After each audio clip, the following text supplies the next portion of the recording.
नमस्कार दर्शकों, खबरों की खबर का सच कार्यक्रम में आप सभी का एक बार फिर से स्वागत है।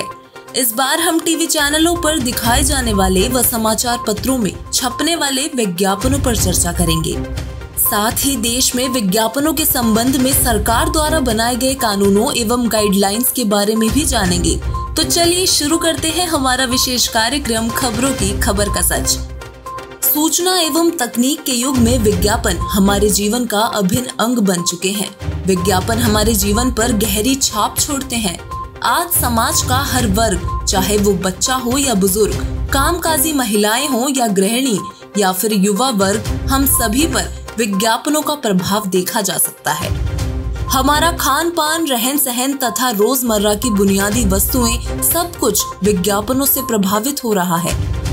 यहाँ तक कि हमारे सोचने और व्यवहार करने के तरीके में भी विज्ञापनों की झलक साफ नजर आती है। तो चलिए जानते हैं कि विज्ञापन किसे कहते हैं और इसकी आवश्यकता क्यों महसूस की गई। किसी उत्पाद अथवा सेवा को बेचने के उद्देश्य से किया जाने वाला जनसंचार विज्ञापन कहलाता है। विज्ञापन विक्रय कला का एक नियंत्रित जनसंचार माध्यम है, जिसके द्वारा उपभोक्ता को दृश्य एवं श्रवण सूचना इस उद्देश्य से प्रदान की जाती है कि वह विज्ञापनकर्ता की इच्छा से विचार, सहमति, कार्य अथवा व्यवहार करने लगे। वर्तमान समय में यदि हम अपनी जीवनचर्या पर नजर डालें तो हम ये देखेंगे कि दिन प्रतिदिन हम सैकड़ों विज्ञापनों को देखते हैं। बस, ट्रेन, मेट्रो, बाइक, कार आदि में सफर करने के दौरान बड़े बड़े होर्डिंग सड़कों के किनारे लगे दिखाई देते हैं। बस, रिक्शा, ऑटो, टैक्सी के पीछे लगे पोस्टर्स, इसके अलावा समाचार पत्रों, रेडियो और टीवी चैनल में भी हम विज्ञापनों से घिरे ही रहते हैं। सोशल मीडिया और इंटरनेट में भी डिजिटल एड्स का प्रचलन कुछ इस प्रकार से बढ़ा है कि लगभग हर एक घंटे में प्रति व्यक्ति लगभग 10 से 30 विज्ञापनों को देखता है। आइए अब बात करते हैं कि विज्ञापन के माध्यम से विज्ञापनकर्ता कहना क्या चाहते हैं। दोस्तों, विज्ञापन के माध्यम से विज्ञापनकर्ता एक कंपनी द्वारा निर्मित वस्तुओं, सेवाओं या विचारों के बारे में एक विशाल जन समुदाय को जानकारी उपलब्ध करवाता है। आखिर क्यों किया जाता है विज्ञापन का प्रयोग?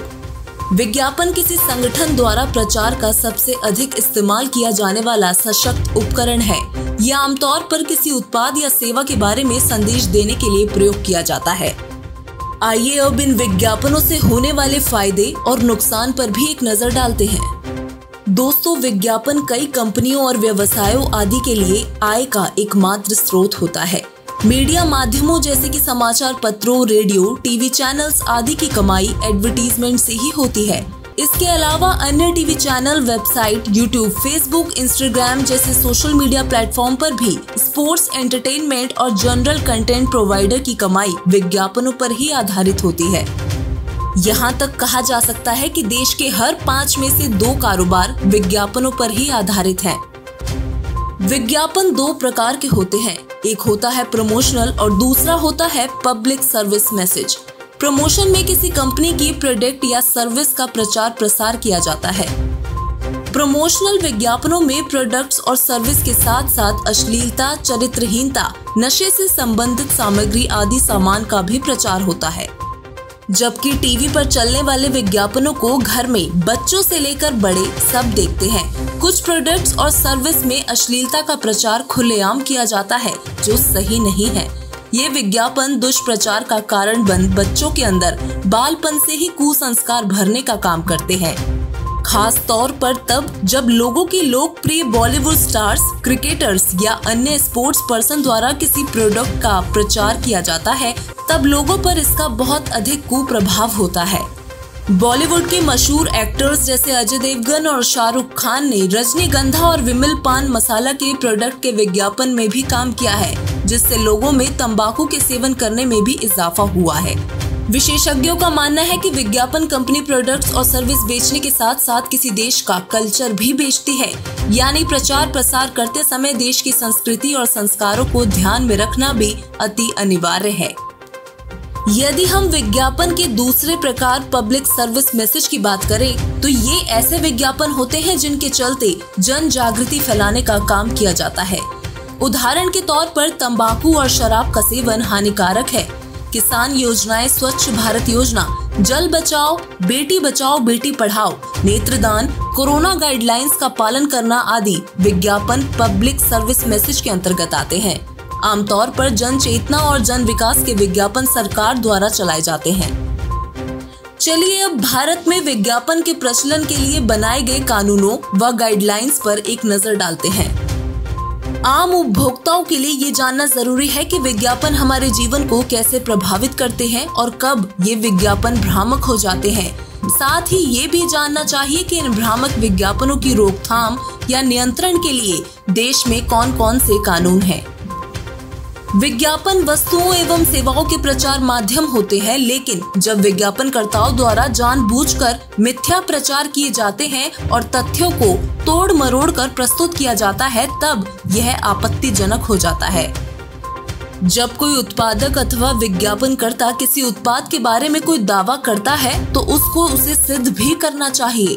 यदि वो ऐसा नहीं कर पाता है तो इसे भ्रामक विज्ञापन माना जाएगा तथा देश के विभिन्न कानूनों के तहत उसके खिलाफ कार्रवाई करने का भी प्रावधान है। भारत सरकार अनेक नियम, कानून तथा संहिताओं के माध्यम से व्यापारिक गतिविधियों को नियंत्रित करने की कोशिश करती है।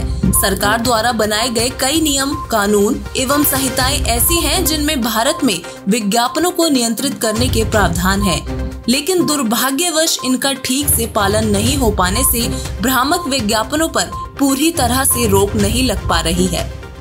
उपभोक्ताओं की जागरूकता के लिए यहाँ कुछ प्रमुख नियम, कानून एवं संहिताएं इस प्रकार हैं, जिनमें भारतीय अनुबंध अधिनियम 1872, वस्तु बिक्री अधिनियम 1930, आवश्यक वस्तु अधिनियम 1955, केबल टेलीविजन नेटवर्क नियंत्रण अधिनियम 1995, खाद्य उपमिश्रण उन्मूलन अधिनियम 1955, ट्रेड तथा मर्केंडाइज अधिनियम 1958 और अन्य कई कानून शामिल हैं।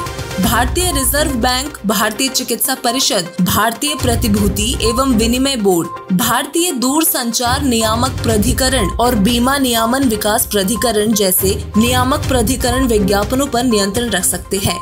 इतने सारे नियमों के होने के बावजूद भी देश में भ्रामक, अश्लील और चरित्रहीनता बढ़ाने वाले विज्ञापनों का प्रचलन बढ़ता ही जा रहा है, जिसे रोकने में नियम भी सक्षम नहीं हो पा रहे हैं।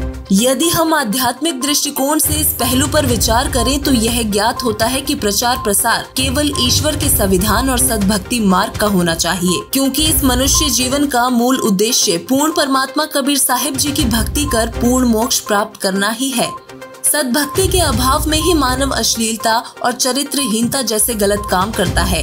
वर्तमान समय में केवल जगत गुरु तत्वदर्शी संत रामपाल जी महाराज ही एकमात्र ऐसे संत हैं जो सभी धर्मों के पवित्र शास्त्रों के आधार पर सद्भक्ति साधना बता रहे हैं। ऐसे में देश के टीवी चैनल, सोशल मीडिया टीमों और फेमस लोगों को चाहिए कि केवल परमात्मा के तत्व ज्ञान का प्रचार करे तथा दिन रात संत रामपाल जी महाराज जी का सत्संग सभी टीवी चैनलों पर चलाएं, ताकि समाज में सात्विक विचारधारा फैल सके। धन्यवाद।